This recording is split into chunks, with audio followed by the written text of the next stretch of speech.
Hello students, welcome back.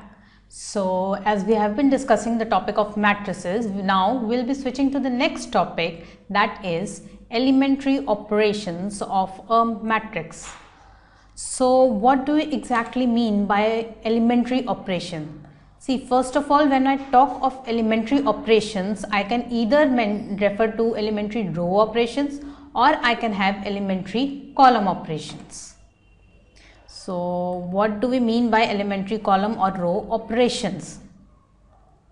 See, the definition says the following three operations applied on the rows or columns of a matrix are called elementary row operations, or you can say transformation. So when you apply, we'll be discussing these three types.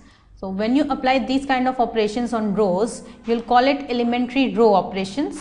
And if you are applying it on columns, then they'll be termed as elementary column operations. So now we discuss all these three operations one by one. First of all, we have interchange of any two rows or columns. So if ith row or column of a matrix is interchanged with the jth row or column, it will be denoted by Ri, both sided arrow Rj, and similarly if you are applying on columns, then Ci and Cj. So what do we mean by this? See, Ri first of all means ith row, and Rj, so we have jth row.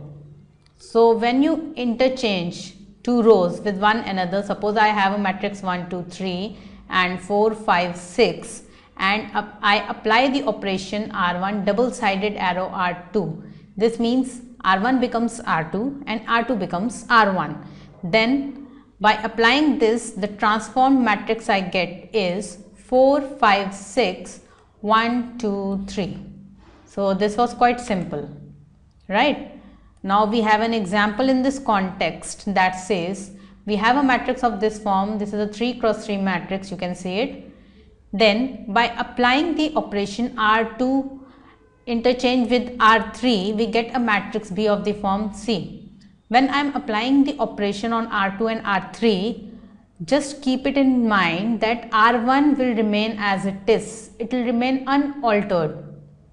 So I write my R1 as it is, 2, 1, 3, and then what I do is I shift this row to the third place.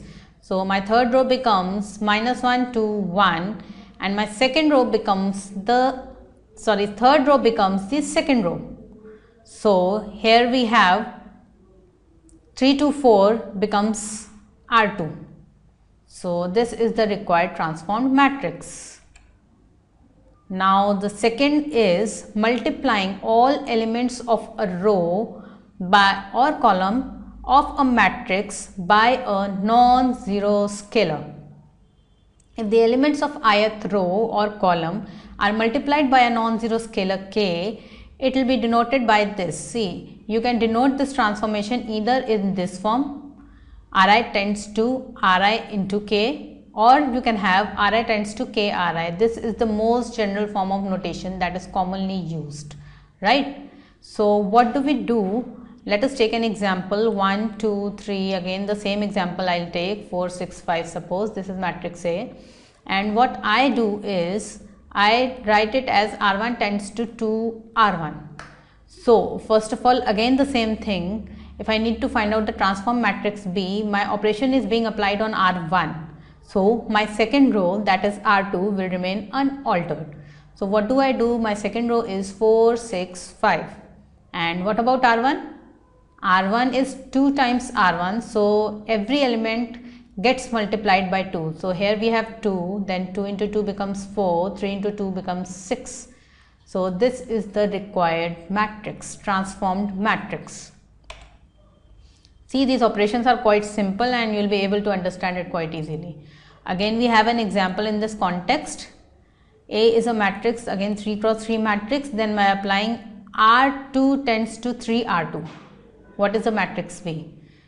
So again I'll write R1 as it is, R2 tends to 3 R2 will come back to R2, R3 again will remain as it is. So what about R2 now? R2 gets multiplied by 3, so we have 0, 3 and 6.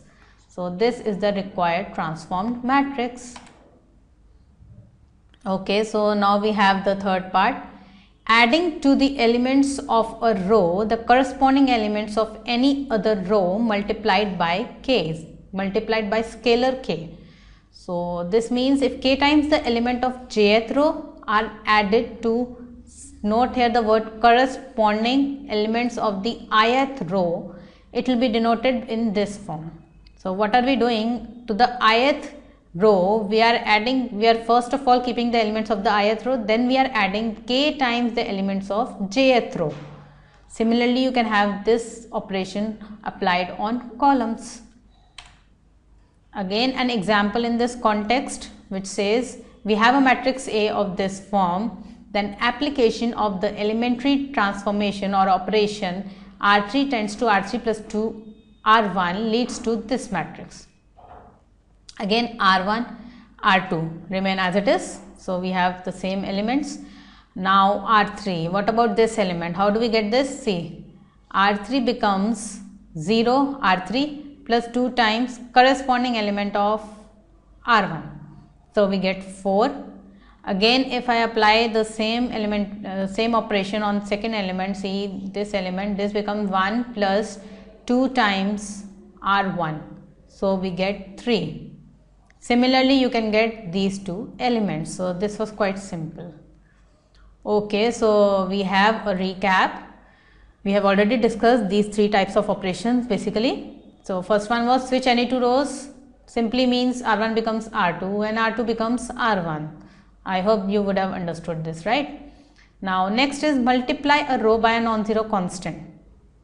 What does this mean? Suppose my R2 remains constant as it is, this remains as it is, and on R1 I apply the operation R1 becomes 2 times R1. So every element gets multiplied by 2, so we have 2, 4, 6. Third one says replace a row with the sum or difference of that row and another row.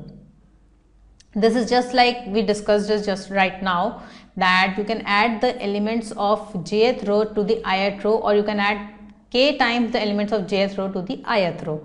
So, or you can say replace a row with the sum or difference of that row and another row. So all these are similar types of operations. So this element remains as it is, and on R2 what we do is R2 tends to R2 plus R1.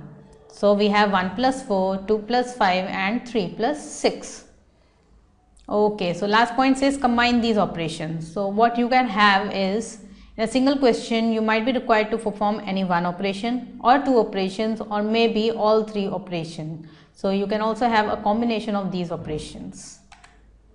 Okay, so that was it for this session. I hope you would have understood. This was quite simple, but do stay tuned for future sessions because the concept of elementary operations is useful basically while finding inverse of a matrix and in system of equations that I'll be discussing in my future sessions. Thank you.